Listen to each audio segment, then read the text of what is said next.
So we're looking at Perek Yud, and Perek Yud is a very long Perek, and as I said last week, I think you're going to find there's a lot of contradictions because, again, the Even Shelaima is taken from different parts of the Vilna Gaon's huge corpus of writings, and at various points, the Gemara said one thing in one place, another thing in another place, seemingly a stira. He didn't always reconcile it, so the Mechaber of the Even Shelaima also doesn't always reconcile it, so you simply have different types of teachings that are presented. The first thing, we just looked at Sif Aleph, this is Perek Yud Sif Aleph. He talks about the idea, which is already from Chazal, this is not the Gra's invention, that mitzvahs have a reward that is both Keren, principle, and Peiros, like interest that is earned on that reward. Right? That's the Mishnah that we say every day after Birchas HaTorah. It's a Mishnah in Peah. Elu dvarim sha'adam eichel peireisehen bi'olam hazeh. That there are certain mitzvahs that you eat the fruit, in other words, the interest, so to speak, in this world, but the principle remains untouched for you to get in Olam Haba, and it enumerates, a bunch of mitzvahs: kibbud aviyim, gemilas chasadim, hashkamas beis hamedrash, shachris v'arvis, achnasas orchim, samargaras halvayas hameis, ian tefillah. By the way, let me just stop just as an aside, although there's nothing to do with the Gra here. When the Mishnah enumerates those things, which not only is there a sechar in Olam Haba, but there are peiros that you eat in Olam Hazeh. So one of the things that is mentioned is something that is called Iyun Tefillah. Now, what does Iyun Tefillah mean? That means deeply concentrating in your prayer. So the Mishnah clearly indicates that whatever Iyun Tefillah is, it's a good thing, because it enumerates Iyun Tefillah as one of those things where you're eichel peireisehen ba'olam hazeh v'keren kayemes lo liolam haba. So Tosas and Brachos just asked the kasha because the Gemara has a brisa in Maseches Brachos that says that Iyun Tefillah is one of the bad things that can drag a person down. So what is Iyun Tefillah? Is it a good thing? Is it a bad thing? So Tosfos says, it's very important, that the term Iyun Tefillah is used by Chazal in two different senses. One type of Iyun Tefillah is Gevaldik, is a wonderful thing, and one type of Iyun Tefillah is a sinful, negative thing. The wonderful Iyun Tefillah simply means when I daven with kavanah. What could be better than that? I think about what I'm saying. I recognize my dependence on HaKadosh Baruch Hu. I don't simply daven it up. It's interesting how we use this. Right? When we talk about superficially going through something without thought, we use davening as an example. Like we say about Gemara. Oh, don't learn B'kiyas like you're davening it up. Well, wait a second. Is that how I am supposed to daven? Right? So you're not supposed to daven like you're davening it up. Right? So Iyun Tefillah is a good thing. What is the negative Iyun Tefillah? The negative Iyun Tefillah is that you think about your tefillahs, so you're waiting for God to give you exactly what you asked for. Meaning, I'm looking. I asked for the Cadillac today, and I didn't get it. Meaning you expect Hashem, they say, is like an ATM machine. I put in my card, I get the money, a kaspamat. So he says that's a very bad thing because you have to know. On one hand, you have to have emunah, you have to have bitachon, you have to have kavana, but never, ever, ever think that the Eibishter has to give you exactly what you asked for. The Eibishter does not work for us; we work for Him. And therefore, the Iyun Tefillah that's negative, says Tosfos, is the idea that I look at my tefillahs and I expect it to be answered exactly the way I want it. The famous word of the Panovich Harav. It sounds better in Yiddish. Somebody said, I daven to God and he doesn't answer me. So in Yiddish, "Far was entfert nicht." Why doesn't he answer? So the Panovich Rav said, you're putting the comma in the wrong place. Entfert nicht. Instead of saying, why doesn't he answer, he answers no. Entfert nicht. Meaning, Hashem answers every prayer. He answers. Sometimes the answer is no. Now, you're going to tell me, oh, you're just playing games. I mean, no, the truth is it's not just playing games. There's a tremendous difference between saying Hashem doesn't answer my tefillas and saying he answers no. Because when you say he doesn't answer my tefillas, what you're saying is he ignores me. He doesn't listen to me. He doesn't pay attention to me. I don't matter to him. When he answers no, the pshat is what? The Eibishter listens to your tefillah. He looks at your matzah. He cares about you. He loves you.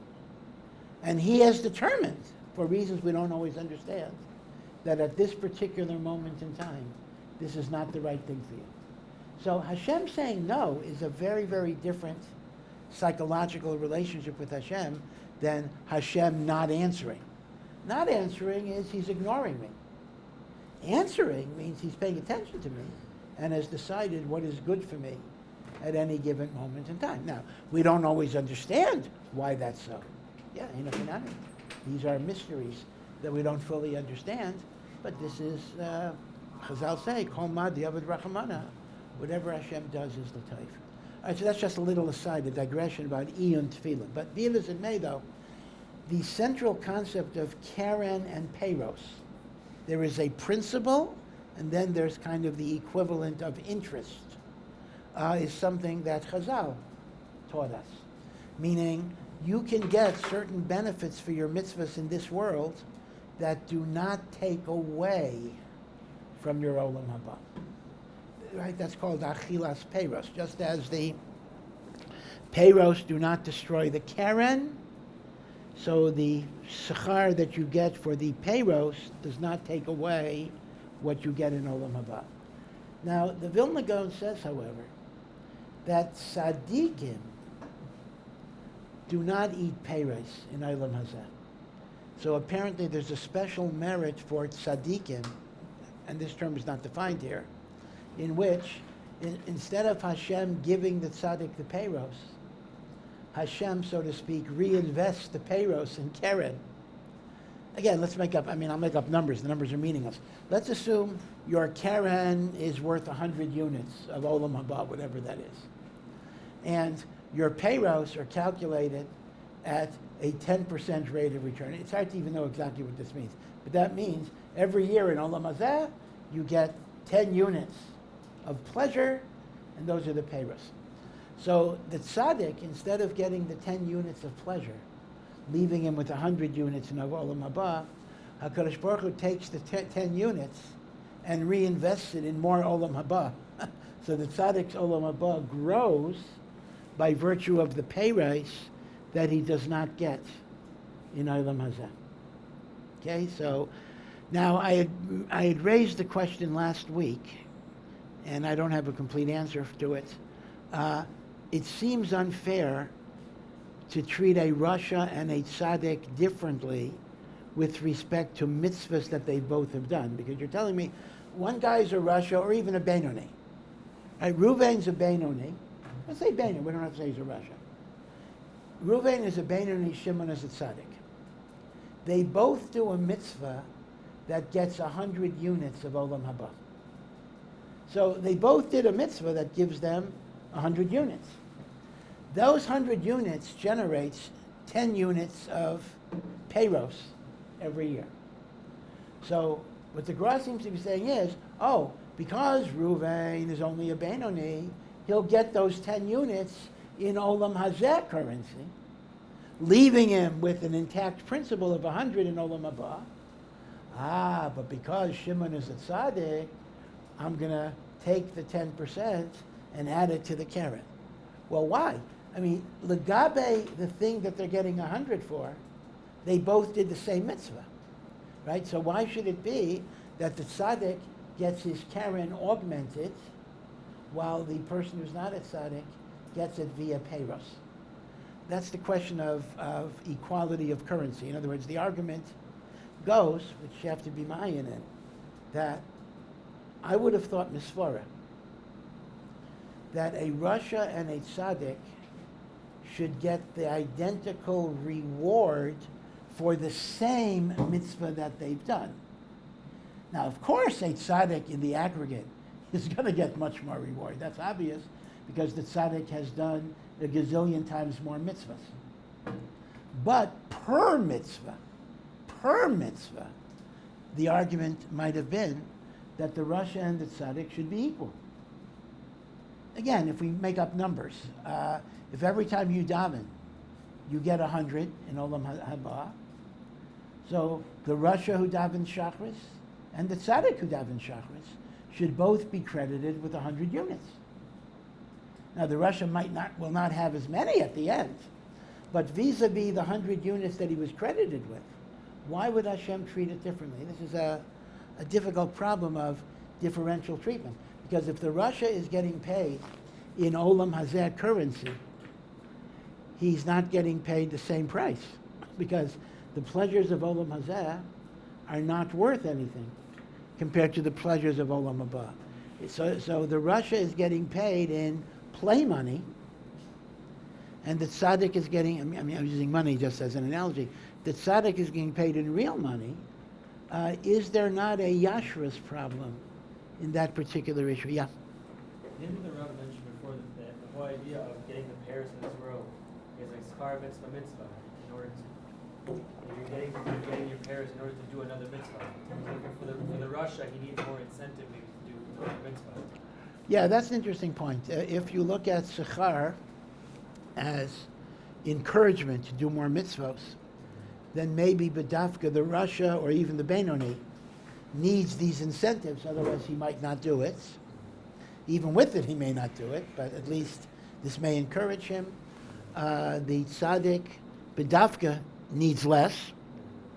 And lehepech, the mitzvahs he'll do mitoch tsar, he'll get more reward.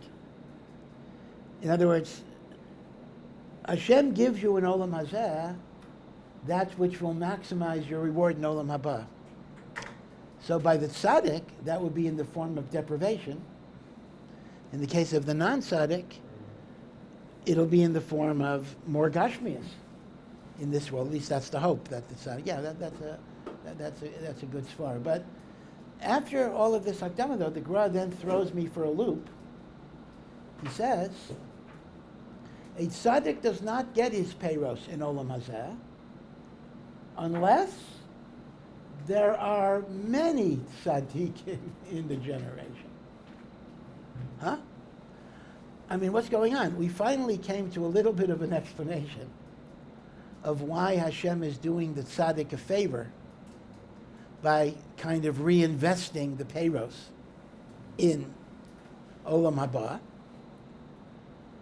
But then the Vilna Gaon says, but if there's a lot of tzaddikim, then the world is blessed that even the tzaddikim are ochel peiros. But that's not a blessing. I mean, we basically said it's better for the tzaddik not to have it that way. And yet you're telling me if there's harbe tzaddikim b'dor. So it seems to be, we don't really even understand what this is. There's like peiros, meaning to say like this. There's the basic 10% return, which Hashem adds to the Keren. But when there's harbe tzaddikim shebedor, that opens up the tzinor, that opens up the pipeline of bracha. So the world gets enveloped with more bracha than would normally have been the case. And memela, on that extra, even the tzaddikim are reichel peiros. So it's an interesting point. In other words, you have to assume that the peiros increase, meaning it's not the same 10%, so to speak, but harbe tzaddikim shebedor, they open up tzinoiris of bracha. Well, we don't fully understand this. The idea that tzaddikim creates a shefa of bracha in the world. This is actually why, when we have the great gedolim or nifter, so Baruch Hashem, sometimes they die young. But Baruch Hashem, most of the Gedolim that die at a fairly advanced age, 100, over 100, in their 90s, Baruch Hashem. They have Arichas Yamim. Now, what am I crying over? A gadol who died at 105 or whatever it is. What did we expect? I mean, how long is a person going to live? So what is the great avelus that we have when a very elderly Goin and Tzaddik passes from the world? So the answer is, we're not really crying for them. They're in a good place. They're in Olam Haba. They're in great shape. They're with HaKadosh Baruch Hu. But we're crying because we are vulnerable. We are vulnerable. As long as this tzaddik is in the world, even if he's 105 and doesn't go out and doesn't even teach anymore, he opens up a pipeline of bracha and Yeshua and Geula that comes into the world. And when he's gone, that pipeline closes up, and we don't know the consequences. We don't know. We can't tell. I mean, I'm not gonna play Navi about October 7 coming after, Reb Chaim Kanievsky was nifter or whatever it would be. It wasn't right away anyway. But I will tell you what the Gedolim did say back in 1940. Hitler invaded Poland. I mean, Hitler came to power in 1933. He was already in Germany for a few years. But really, the beginning of World War II and the beginning of the Holocaust, I mean, there was Kristallnacht and there was a lot of anti-Semitic legislation, but the beginning of the concentration camps and the mass murders began after the Nazi invasion of Poland, which was September 1939. My parents remembered it. It was shortly before Rosh Hashanah. Hitler invading Poland was really the beginning. I mean, after all, most of the Holocaust occurred in Poland. Of the 6 million Jews, more than 3 million were murdered in Poland. So in 1940, a few months after the invasion of Poland, there were 3 Gedolim who died, one after the other. Natural, by succession. Rav Chaim Ezer Grodzinski died. Rav Baruch Ber Lebovich, the great Rosh Yeshiva of Kamenetz, who was Rav Chaim Soloveitchik's Talmud Muvah, and Rav Shimon Shkup, who had been a great Rosh Yeshiva for 60 years. And there was a tremendous pachat among Klal Yisrael, because they said as long as we had these 3 Ga'inim and Tzaddikim in our midst, there was a certain divine protection that we had. And they quoted a pasuk in Zechariah, Zechariah is talking about the end of days and difficult pre-Mashiach times. A lot of what's happening today, you can see in the Navi Zechariah. So he writes that Hashem says, I will take away your 3 shepherds in 1 month. Now granted, this wasn't 1 month, but it could be 1 season, 1 tekufa. And then when you lose your 3 shepherds, bad things are going to happen. So the Gedolim in 1940 applied that pasuk to the loss of Rav Chaim Ezer, Rav Shimon, Rav Baruch Ber, one after the other. So, and unfortunately, Kachave. I mean, basically, they died. The Holocaust really began. The concentration camps, everything else. Now, weren't there other tzaddikim? Yeah, there were. So we can't measure how much Shmirah every tzaddik gives. We don't measure it. But the point is, when we lose tzaddikim, we do lose bracha in the world. And going back to the Gra, so that's why the Gra is suggesting, when there's harbe tzaddikim shebedor, there is extra bracha that comes into olam hazeh, and that's also kind of Peiros, and that Peiros tzaddikim will get. So when there's not harbe tzaddikim shebedor, so you don't have those extra Peiros. But when you have the extra Peiros, it goes to tzaddikim as well. Again, what is harbe tzaddikim? I don't really know. I mean, what is harbe? What number are we talking about? Doesn't say. But then he gives another qualification.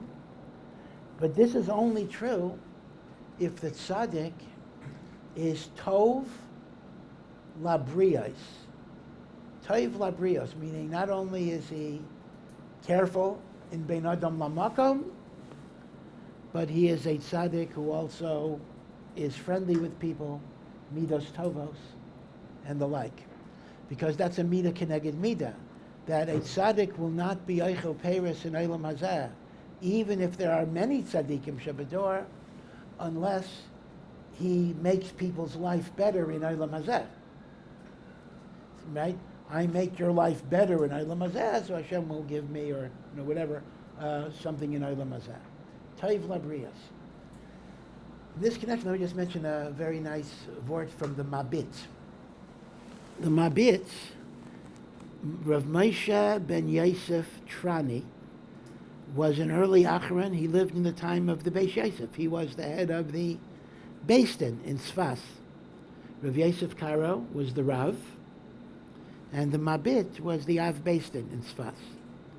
They knew each other. I mean, they were very, very close, but they had a lot of machlokim. I mean, sometimes their relationships were actually a little bit strained. They had a whole, in fact, the aside of the whole machlokes, whether the holiness of Shemitah applies to non-Jewish produce, originates in the machlokes, the Beis Yosef and the Mabit in Sfat. But the Mabit, we have tshuvas from the Mabit, right? The Mabit has tshuvas Mabit. You probably find it on the shelf here. But in addition, he wrote a book on Jewish philosophy called Beis Elokim. I don't know if you've seen it. It's around. Beis Elokim is from the Mabit on Hashkafa, Jewish philosophy, Tefillah, Tshuva, Yud Gimel Likrei Emunah. It's really a very good peirush on the Yud Gimel Likrei Emunah of the Rambam. So, and in the middle, he has all sorts of interesting observations on things. So he writes the following. Everybody knows, if you look at the Aseres HaDibros, so you have two luchais. On one luach are the first 5 commandments. On the other luach are the second 5 commandments. And it's commonly said, it's a well-known idea, that the first 5 of the Dibros are Bein Adam Lamakayim, man and God. The second 5 are between man and man, Bein Adam L'Chaverei. Now let's test that for a moment. Let's see if that actually is true. If you look at the first 5, so the first one is Anochi Hashem Elokecha, I am Hashem took you out of Mitzrayim, which is the mitzvah of Amunah. The Rambam counts it as a mitzvah. The second is Lo Yeh Lecha, you shall not have any other gods, small g gods. The third is do not take Hashem's name in vain.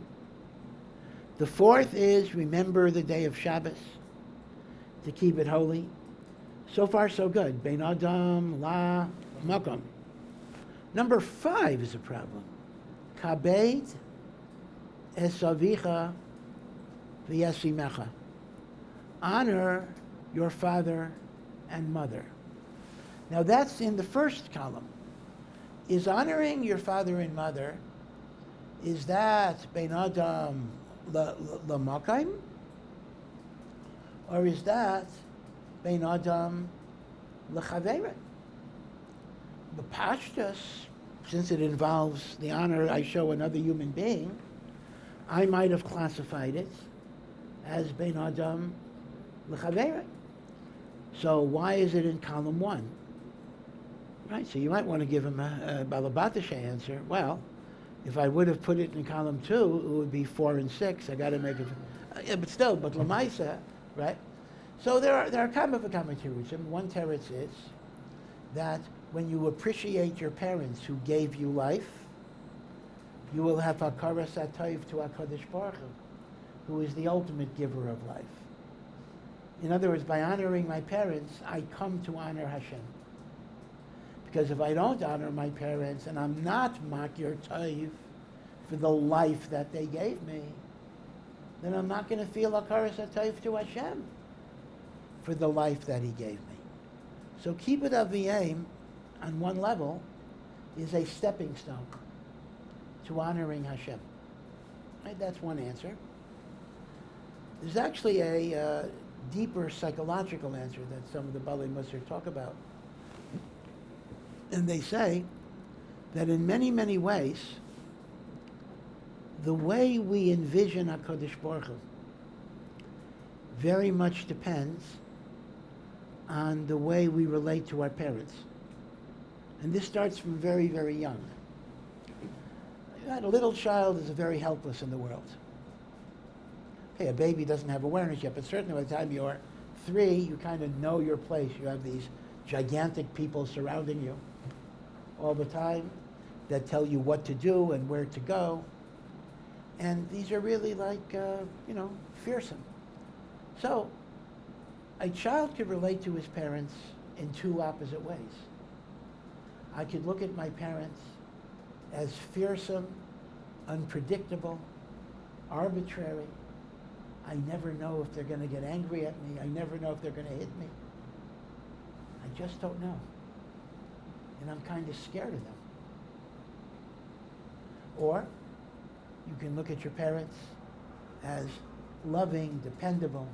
You know they're there for you. You know they'll take care of you.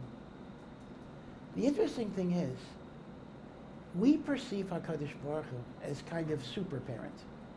We call Hashem Avinu. So whatever your parent is, you're going to think of Hashem like 1,000,000 times more. So if I think of my parents as arbitrary, unpredictable, moody, never know what you're going to get, will it be happy or sad or angry? Then you're going to kind of be scared of Hashem in that way. Hashem is kind of the abusive parent, God forbid. So when the Torah says Kibbud Aviyim is on Ben Adam L'Makayim, there's a remiss to the parents that the way you relate to your child will determine how your child will relate to HaKadosh Baruch Hu. Now, what's interesting is you may say, well, okay, maybe that's how a 5-year-old thinks. But I'm 25-year-old. I mean, don't I go beyond that? Meaning, let's assume that, a person grew up with, God forbid, abusive parents.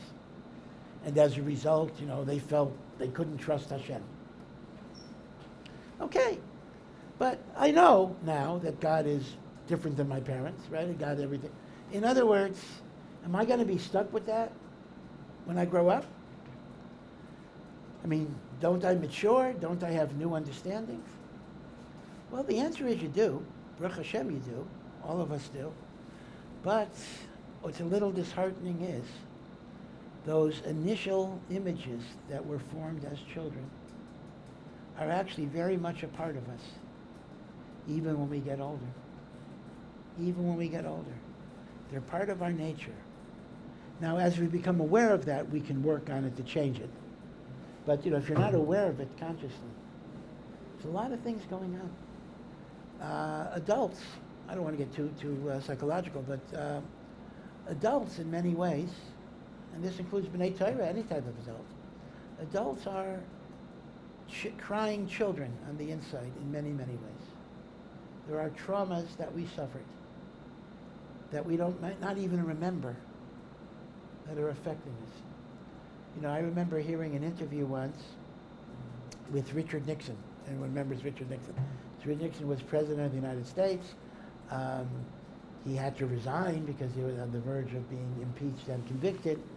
So he went through the ringer. I mean, having to resign the presidency of the United States is like the biggest bizoyon in the world, like the whole world, knows that he had to resign. So he got rehabilitated. In other words, the truth is he became like an elder. It's interesting. He did become, before he died, an elder statesman. He was like Mukobel. I guess the Koyach of Tshuva. I don't know if he did Tshuva, whatever it was. But he actually was fairly well respected by the end, because he lived another 15 years or so. But here's a guy who resigned the presidency. And when he was talking about the events in his life that formed him, he was talking about things that happened when he was in 6th grade in the playground. How kids made fun of him, or whatever it is. And it's quite an amazing thing that you figure, 50, 60 years later, and a guy who had been president, vice president, and everything else, wouldn't really be thinking about what happened when he was in kindergarten, or 6th grade, or whatever it was. But the answer is, it affects you. Which means, be careful when you're playing in the playground because, the things you might say, you might do as a kid could have repercussions in world history. Change the world in different ways. Right? We have a koyach, an amazing thing. So that's why, but I want to go back to the mabed. I was digressing. So the first 5 are Bein Adam Lamakim. And Kibbut Aviyim is included there for the reasons I said. The second 5 are Bein Adam L'Chaverai, that's very, very clear. Lo Sirtzach, do not murder. Lo Sinaf, do not commit adultery. Lo Signaiv, do not steal, although Chazal interpret that to mean kidnapping, but okay. Lo Sana B'Reacha Et Shoker, do not give false testimony. Don't lie in a beis din. And the last one, Lo Sachmaid, do not covet, do not be jealous of somebody else's possessions. Okay. Now, you will notice one thing. The number of letters and words in the first column is much bigger than the number of words in the second column. Right? The dibros of the first column are long. The dibros of the second column are staccato. Lo tirtzach, lo tzinaf, lo sidnav, lo sana berecha et shakar. Lo sachman is a little longer, but still is relatively short. Now we have a Messiah that the engraving of the luchais on both sides covered the same amount of surface area. Meaning the engraving on one side is the same area as the engraving on the other side. What does that mean? If the surface area of the engraving is the same on both sides, but one side has a lot more words and letters than the other side, that means the font, I'm not sure if you use font for engraving, but the size of the font for the Bein Adam Lamakim was smaller than the size of the font of Bein Adam L'Chaverei. In other words, the Bein Adam L'Chaverei must have been bigger. This is not like the picture you see. When people do pictures of the Ten Commandments, they always make the writing on both sides the same size. In reality, the Mabit Tainas, that couldn't have been the case. The writing on the Bein Adam L'Chavero side must have been larger. I don't mean writing, I mean the engraving. Must have been larger. So now, let's go back to Moshe Rabbeinu. The Jewish people never saw the first luchais because Moshe Rabbeinu smashed them before they saw them. But fast forward to Yom Kippur. Moshe Rabbeinu is coming down with the second luchais on Yom Kippur. The second luchais. And I see him, I'm standing at a distance from Har Sinai, and I see him coming down with 2 tablets. And I put on my glasses to kind of try to read what is on those luchais. Which dibrais am I going to see first? Will I see the Bein Adam Lamakim, or will I see the Bein Adam L'Chaverei? Says the Mabit, Behechrech, you're going to see the Bein Adam L'Chaverei first, because that was a larger engraving size. So says the Mabit, from here we see how important are the inyanim of Bein Adam L'Chaverei, that indeed that was the very first thing Klal Yisrael saw, and that was written b'michtav alikim, in the engraving of Hashem, in a much larger font than the Bein Adam Lamakim. This is an important inyan, because sometimes when we think about what makes a Yid from, what's a from Yid, a religious Jew? So we say, he learns, he davens, he keeps kosher, he keeps Shabbos. All of that is emes. Right? You can't be an Orthodox Jew who doesn't keep Shabbos. I mean, that wouldn't be a sensible statement. But how often do we think that part of the definition of being from is a person that is kind, a gaimel chesed, a bal staka, a person who treats people, makabel adam b'sever panim yafas. See, we don't think that's part of being from. We think, well, that's, everybody's supposed to do that. Okay, maybe so. I mean, I remember there was a Rosh Yeshiva, Rav Aaron Lichtenstein, Zichrono Livracha, who was a big Rosh Yeshiva in the Dati Leumi world. He was the Rosh Yeshiva of Gush. So unfortunately, he was actually a very chashuv person, a very, very chashuv, very big Talmud Chacham. Unfortunately, in the Haredi world, his death was not remarked upon. I personally think it was an avla, but okay. But he was a Gavra Rabbi. He was actually Rav Soloveitchik's of YU's son-in-law. He happened to have a PhD in English literature from Harvard, but whatever it was, he was a Talmud Chacham. But among his many, many milas, though, he was an exceptional, humble person, an anaf, and a Bal Midos Tovos. Mamish, like, for example, when his yeshiva went on a tiyul, and they went off the bus, he would be the one, he would personally pick up the garbage, and nobody was around. He'd clean up the bus. I mean, they were mamish and anaf and a Bal Midos. So there were many, many stories after he was nifter. There were many stories that people related about his midos and his kindness. So I saw a letter that somebody wrote, and this shows you, I think, a little bit of the Kilkul Hador, where they say they're not interested in hearing stories that are like Leave It to Beaver stories. Okay, that is of nice guys. I want to know like how much Shas he knows. I want to know the Masechtas he knew by heart. I want to know his Chidushim. I don't want to hear stories that he picked up the garbage. That's not Gedolim stories. But Chaval.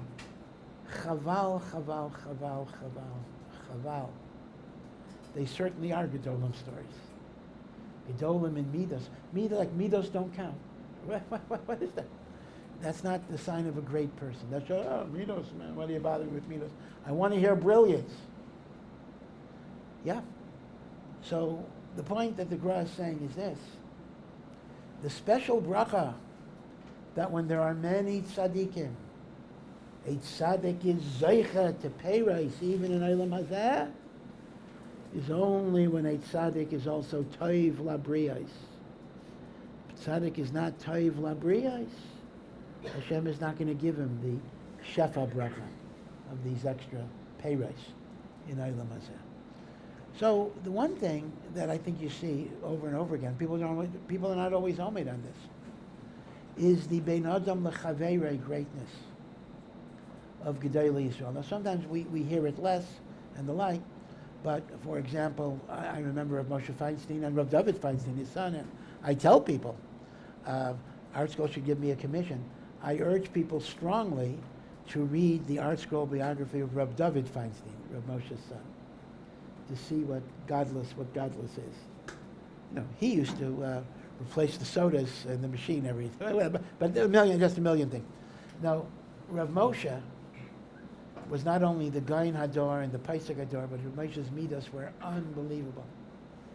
And when Rav Moshe died, I thought to myself, there could never, ever be a replacement. But Baruch Hashem gave Rav Moshe a blessing that Rav Moshe's own son was kind of a replacement. Such nachas that the father could get. Can you get to that? Rav David Feinstein. In some ways, Rav David Feinstein was more impressive than Rav Moshe in the following way. When Rav Moshe walked into a room, you knew you were in the presence of godless. You felt the Shekhinah. Rav Moshe couldn't hide it. You walked in. I remember as a 9-year-old, Rav Moshe visited my community in Connecticut.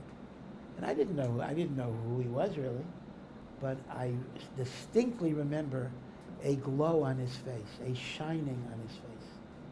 I absolutely remember that. I couldn't take my eyes off him. Just watch this light. Shine, the Shekhinah. Rav David's godless was such that you didn't know. Rav David was such an anaf. Rav David walked into your room, you wouldn't know. Sometimes you have this situation where a gadol walks in with his shamish, and maybe the shamish looks more impressive, bigger. And there are situations where somebody, goes over to the shamish and he says, "No, it's not me. He's the gadol, etc." Rav David was that way too. You wouldn't know. You walked into your room, you wouldn't automatically. He didn't wear a kapata. He didn't wear a Hamburg or rabbinic hat. He used to go to a pizza place in Lower East Side every morning for breakfast. He did not for pizza, but whatever they serve, Danish, I don't know. He would do the New York Times crossword puzzle before morning Seder, like 15 minutes, whatever it would be. And then he would answer Shilas, and he was a Bucky and Shas and Poskim. There's a special bracha that Gedalim are sometimes mispalel, that the world shouldn't know their greatness. Because if they know your greatness, you're busy like morning to night. So in some ways, most of his life, he was in his father's shadow. It's a big shadow. So he was left alone. He learned, he steiged. He was always a gadol b'Torah, but Reb Chaim Kanievsky was that way too. Reb Chaim Kanievsky the same way. Reb Chaim Kanievsky was obviously a Gaon Olam, but he lived a long life, but most of his life, he was in the shadow of first the Chazon Ish, who was his uncle, and after that, his own father, the Steipler, who was a great guy. So Reb Chaim Kanievsky, for most of his life, was known as the nephew of the Chazon Ish, the son of the Steipler. Right? That's how he became great, because he had all of those years where he was not focusing on people coming to him all the time. In fact, somebody told me in Maisa, it was like 50 years ago or something, he very much wanted to see the Steipler, and there was a long line to see the Steipler. So somebody said, Steipler has a son, Reb Chaim, around the block. You can go to him, you can talk to him. So the guy said, I want to see the Steipler, see his son, whatever. So he finally goes to Reb Chaim. And there's no line, nobody's there at all. Nobody's there. Knocks at the door, Rebbetzin Kanievsky, Zechrein Levracha, opens up, and she's kind of surprised, can I help you? He says, I want to see your husband if he's available. He says, my husband? Why do you want to see my husband? He didn't understand. And he comes into Reb Chaim Kanievsky, he's able to spend like 3 hours there. 3 hours there. I mean, you think about Reb Chaim Kanievsky that we know, that you're lucky if you got 2 minutes with no repeats. In those days, 3 hours, mamish. He was there for the low-hanging fruit. He had as much time. Even Rav Yashiv, somebody told me, 1970s. And Rav Yashiv was already old. He wasn't even that young then. And he was a gadol, but he was not so involved in public life, because Rav Shach was alive. Rav Shach was the one. So women told me they would go to ask Rav Yashiv neither in the base medrash, and he would sit, and and men could talk to him as long as they wanted to talk to him, or they wanted to be yafalpal with him, whatever it would be. All right, but be it as may, I'm bringing this up for really a peripheral point. The maker point I want to bring out is that on all of these Gedolei Yisrael, there was a tremendous bein adam lechaverei, a warmth, a care, a concern, a worry about people. Toiv labriyos. Rav Yaakov Kamenetsky. When I met Rav Yaakov Kamenetsky only once, I've told the story many times, forgive me, I'll repeat stories over time. When I was debating about going to college when I was in yeshiva, so my Rosh Yeshiva, Rav Ruderman, Zechron Levracha, of Ner Yisrael, who was Rav Yaakov Kamenetsky's cousin, says he wanted me to talk to Rav Yaakov Kamenetsky, because Rav Kamenetsky was known as the Baal Eitzah, the one that gave advice, the one that worked out problems. He was like the Chacham of Klal Yisrael. Rav Yaakov was Meforsan for being a Baal Eitzah. Rav Yaakov, at that point, was officially retired. Meaning he didn't have any position as Rosh Yeshiva. He was in Monsey. He gave shiurim, and people would come and ask him shaylos all day, and the like. So I had to travel from Baltimore to Monsey. And I didn't know what to do. I thought I'd have to have a lot of Torah. He would give me a bechina or something. So I prepared all sorts of shtiklach Torah. Didn't have to use any of it. I come into the house. He's sitting in shirt sleeves. He asked me if I had lunch. He said he would make me lunch. He also said if I would like a nap, he'll make a bed for me. I guess his Rebbetzin wasn't there. He said, Imamish was going to cook for me and make a bed for me, if I want to take a nap, whatever it would be. And he gave me not 5 minutes. He gave me 3 hours. I couldn't believe it. I expected a 15-minute meeting or something. He gave me 3 hours. And in the middle of that time, it's an amazing thing, people kept on coming in and out to say hello to him, to tell him a joke, to tell him a story. And, he was makabel everybody, the saver upon him. He was like everybody's grandfather. It was like a Zaidi, mamish. And he treated me like a Zaidi. I didn't, it's first and only time, really, I ever spoke to him. And we talked about different things. One thing I remember very, very interestingly is I had a lot of shilas about law school, about college, about, whatever, different things. And he never gave me a direct answer. What he did was, he kept on bringing up studim. Did you think about this problem? Or what about this problem? In other words, what was Rav Yaakov wanting to do? He wanted to be sure that I thought through all of the studim, and then he wanted me to make the decision. Do you see the godless of that? The godless of that, which he got from the altar of Slobodka. A Rebbe is not supposed to tell you what to do in life. A Yid has to develop his own capacity. You got to be independent. You got to grow up.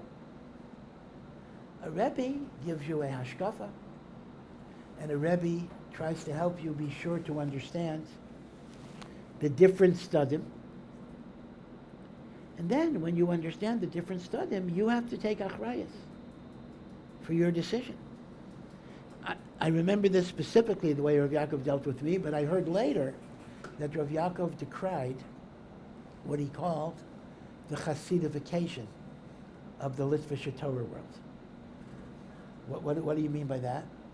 Chassidim have a different Messiah where you go to the Rebbe for definite answers.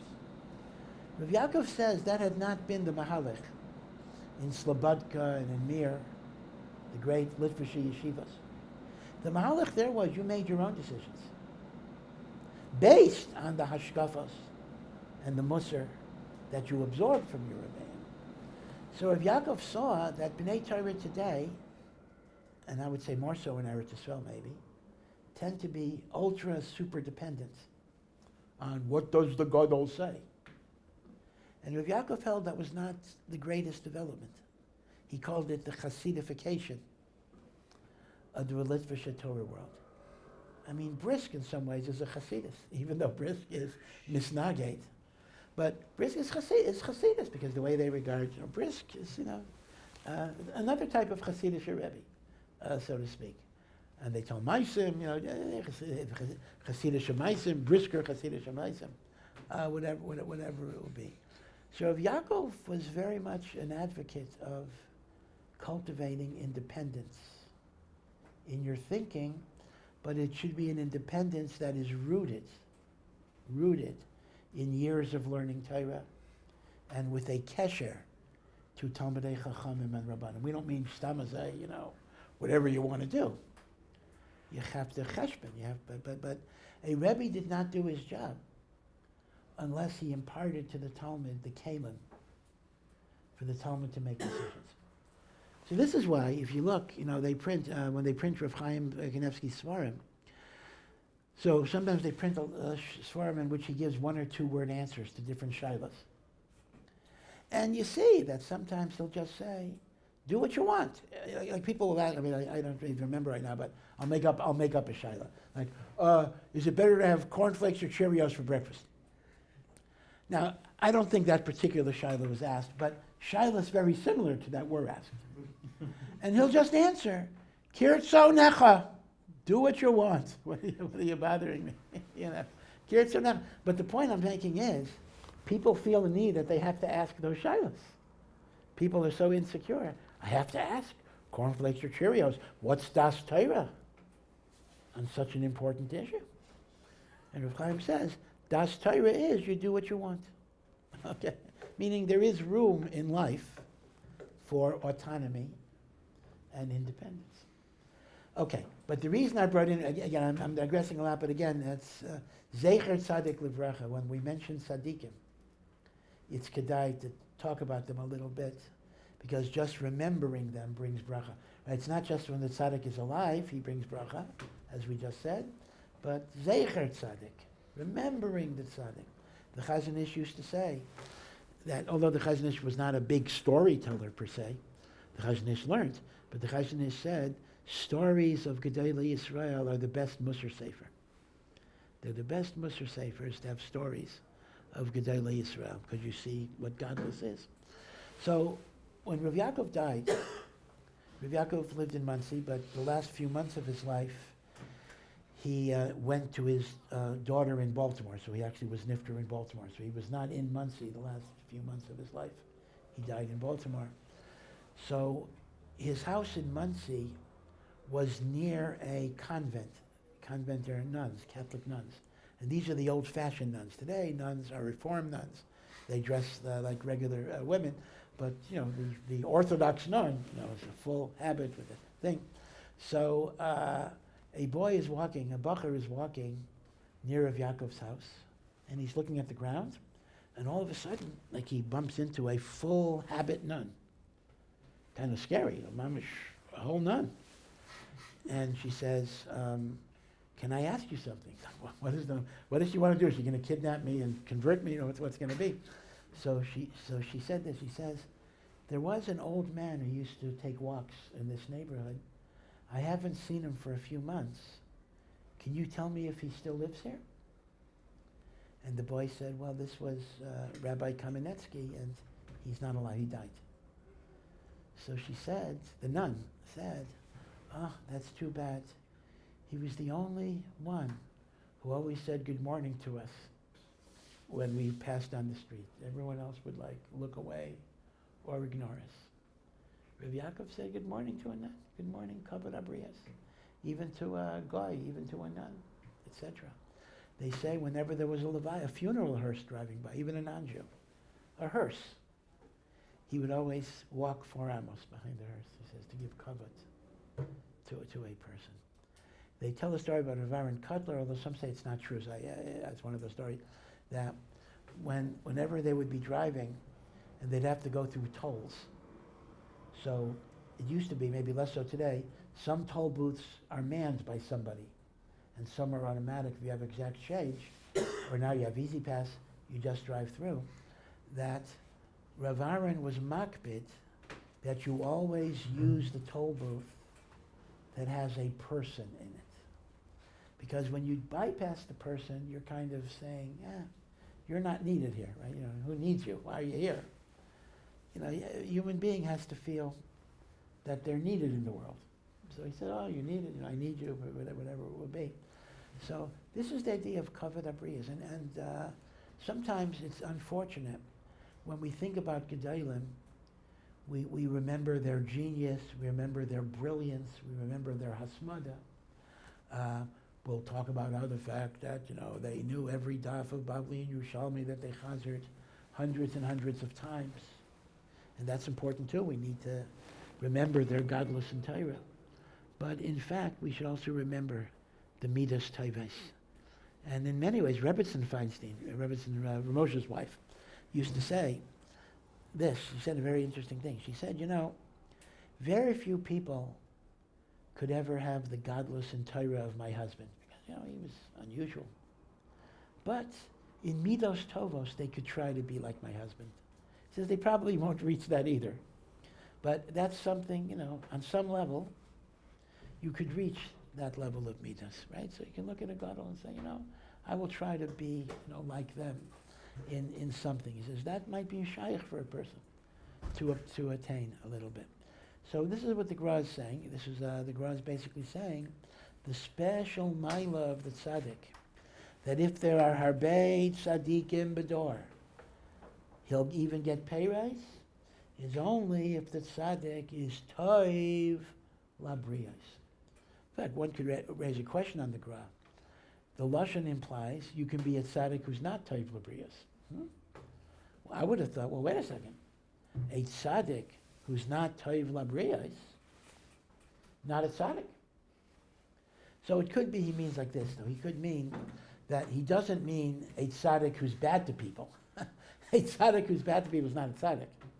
But he means a tzaddik who's not involved in helping people. And that is shaykh. You could have a tzaddik who's nechbel lakelim, who's very private. So he's saying, so such a tzaddik is still a tzaddik. He's not sinning in any way. But because he's not oisek in helping people, he doesn't have the bracha of Peiros, the Olam Hazeh. The truth is, the Gemara says this actually, a very interesting chiluk between Abaye and Rava. So machlokas is the Girsa Abaye and Rava or Abaye and Rabba. Abaye and Rava or Rabba were both Kaihanim.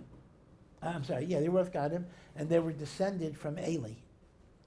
Now, if you remember, Eli's family was given a curse by HaKadosh Baruch Hu because of the children's rishus, that all of the descendants of Eli would die young, die at a young age. And this was Mekoyim for hundreds and hundreds and hundreds of years. So it mentions Abaye and Rava, or Rabba, Machlokes and Girsa, were both descended from Eli. Rava died at the age of 40. Can you believe it? Rava died at 40. Rava, the great Rava, died at 40.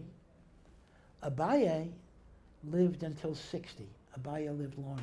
I don't know the difference in their ages, but Abaye lived 20 more years, although I don't know if it was 20 years after Rava died. I don't know if they were the same age. And what does the Gemara say? Rava was Isaac B'Torah. So the Sechus of the Torah gave him an Arichas Yamim till 40, because under the curse he would have died earlier. Abaye was Isaac in Torah and Gemilas Chasadim. And that gave him the benefit of 20 more years, till he was 60. Right?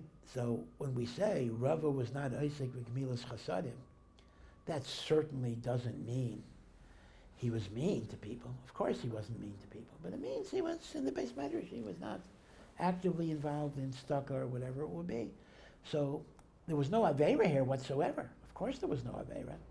But he didn't have the extra zechus of Gemilas Chasadim that would have overcome the curse of Bnei Eli. The Torah did give him something. It gave him till 40, otherwise he would have died earlier than 40. Abaye was Zeicha till 60. So you see that how Gemilas Chasadim gives you benefits in this world. The Mishnah in Peiros says it. Gemilas Chasadim is one of those things. Oichel Peiroseim b'Olam Hazeh. And you see it from the Gemara in Rosh Hashanah about Abaye, and you see it from the Gra, that if they're Taiv Labriyais, you're Zeicha to the Peiros in Olam Hazeh. Okay. Alrighty, maybe we'll stop here and you'll have a good shows. Yeah. Before this meet of adulthood, bringing what we had in the childhood related to our parents, but into Hashem in our adulthood. How would one work on such a meetup? How do you work on it? Well, number one, you have to be aware of it. Meaning, say, a lot of ways that we deal with traumatization that creates erroneous conception is to be aware of the fact that I'm laboring under a preconceived notion, and I have to try to reconnect my relationship to Hashem by tefillah, by hispainus, and the like. And to be frank, a therapist can be very useful in it too. I mean, sometimes people think, oh, Ben Torah, therapy is a goyisha thing. The truth of the matter is that therapy, hopefully with a religious therapist, but whatever, therapy is a tool like any tool. And therapy, that God forbid, does not replace Torah and Musar and Avodah. You need Torah, Musar, and Avodah, of course. But therapy can be a siyua that can help you go in the right direction. So when you're dealing with different traumas that people suffered, a therapist is often a good thing to consider. Even Ohr Somayach, we actually have a therapist on staff. I don't know if you know Sam Feinberg, who was a Talmud here for a number of years, and he's on staff, but whatever. It's somebody that's a resource for people to talk to if they need it. And it's not a bizayon to sometimes need a little help like this. There was a great Hasidic Rebbe. I don't want to mention name because some people take it as Lashon Hara, but he actually was a patient of Sigmund Freud for a few times, because this was a great Hasidic Rebbe who was really he was a gadol. He was a very, very great Rebbe, but he was suffering from bouts of depression, and he felt that he was not able to do his best in helping all of his Hasidim unless he had, unless was treated. So, so he went to a therapist. No, A therapist, the therapist. Right? Sigmund Freud is like, all right. Freud is very complicated because Freud, on one hand, was Jewish. On the other, he was also descended from generations of Rabbanim, like 30 generations of rabbis until his father. On the other hand, Freud was totally not religious at all. And some of his works are kfira, mamish kfira. On the other hand, some of his works are miyusad on inyonim of Kabbalah. The id, the ego, I mean, they're a Muslim. And they say, although I think this is above Mises, I'm not saying this as fact. They say that after his death, they found a copy of the Zohar with Freud's Ha'oros on the Zohar, etc. So a lot of his, the kosher part of his psychology may have been based on the Zohar. But again, I have a feeling that's a bit of above Mises. I don't necessarily believe it. But the point is that even the greatest people sometimes found a need to go to help in that way. Okay, Eva.